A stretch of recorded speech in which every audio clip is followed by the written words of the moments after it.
Hello, hello, hello. Good afternoon. Welcome to your lunchtime check-in.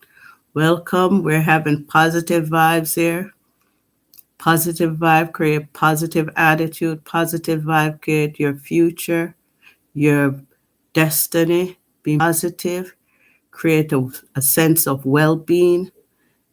Today's topic is how long should you stay in a relationship? Abusive relationship. Some folks keep holding on, thinking a person gonna change. Some people they get cut off from family because the abuser don't want them to be talking to their family because they think that the family the person's gonna tell the family what's going on. I've heard a situation where the person went to the family home to stay to run away from the abuser, and the abuser went to the family home and you know what, dirt everyone that was in the house. So sometimes these abusive relationships can cost family members' life. We heard of the one in Florida also, you know, where he went and he just dirt everyone that was in the house. So how long should you stay in an abusive situation? Or often should you forgive that person and stay? You can forgive, but you don't have to stay. Excuse me. There's no sense in staying when the person doesn't value the relationship anymore. The only thing they want is control. What signs should you recognize? Because some people are verbally abusive when some is physical. And some women, they grow up, or men grow up in, seeing their mother and father being abused and think it's normal. This is what happens. This is how my life gonna be because this is the way I grew up and see life. And not being exposed to know that that's not true. You don't have to be abused. You don't have to stay in an abusive situation. Once you see the sign, okay, if you're married and you see the sign, go to therapy. If therapy doesn't help and you see where it's getting to the point where your life is in danger, get the help. There's 1-800 numbers you can call that will take you and put you in a home where he or she won't know where you're at so that they can harm you, especially if children are involved. I don't think children should, be around. If you have a spouse who don't know that if you and that spouse is in an argument that they should, you know, take away themselves, go to the room and talk softly, not loudly, because it doesn't make sense go to the room and shouting. They're still gonna hear. Somebody who's respectful enough to have a conversation about the feeling, like, you said this and I did not like that.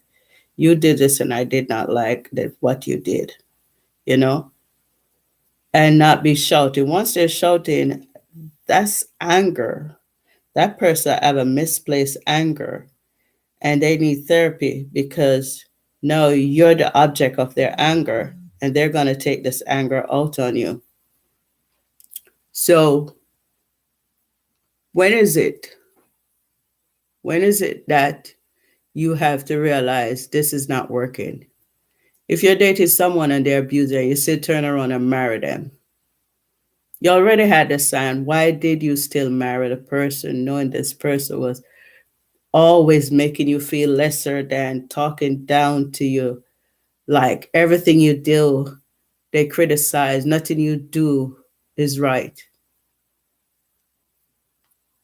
and don't want you to be around your friends that he or she met you with, or don't want you to call your family or your family come over to the house. And family should watch those signs. Whenever you see there's a relationship where you can't go over to your son house or your daughter house, is some kind of abuse. It can be emotional, it can be controlling. The person might not be violent, but controlling, where they manipulate your child's mind to the sense where, oh, my family can't come over my house. you know, that's a sign. And it's hard to talk to your grown kids, when you see those signs. Sometimes if they have a pastor or if they have a friend, you can have them talk to them if you know them and say, you know what, Tom, Dick, or Sharon, I notice, sister, in this relationship, I'm no longer welcome in the house. I have not done anything, just met the young lady or the young man once.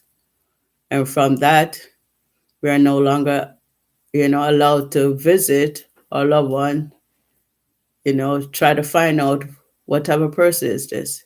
Yeah, you say they're grown, but people can destroy your mind. And sometimes people end up acting out because they're so stressed out of the behavior, they don't talk and they internalize everything, and then they have an outburst, and it can be very violent because people will take and take and take until they explode. And then other person not realize, you know what, this controlling behavior is destroying me mentally. When is it that if you recognize abuse, whether it be emotional or physical, when is it that you take a stand?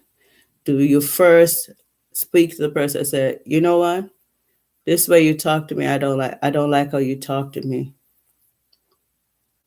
Or should they talk to them when they hit them, or the first time that person hit you, you leave? Because a lot of folks get hit in a relationship and they don't leave. They try to see resolve it, or if they can change a person. Some work, some don't. So when is it, if your spouse or your partner wants both of you to receive therapy together, that's a good sign that that person wants to work on the situation. But if that person never apologize, never see where they went wrong, can't seem to see any wrong in their actions, but always blaming it on you. You're the reason why I did this. You're the reason why this happened. You're the reason why. And never take responsibility for their behavior because I never see them doing anything wrong. What do you think? Comment, like, subscribe. Comment, like, subscribe. This is a non judgmental corner. Every view is valid. So let me know what you think. Because I know of a situation, and sometimes you might say it's not your business. And sometimes you're like, what do you do? Should you just mind your own business? Or should you confront the person? Or if it's a real abusive situation where you hear stuff fighting and stuff in there, I think I'd call the police if I hear like fighting and things breaking up in the house and children are in the house. I'll call the police on them because I'm thinking about the kid. But what should you do? Let me know. Let me know what your comment is. Here's Mr. Teddy. Mr. Teddy, say hi. Now Mr. Teddy saying bye. Speak to you later. Okay. Remember, like, comment, share, subscribe, tell a friend to tell a friend, and let's keep this channel going. Thank you.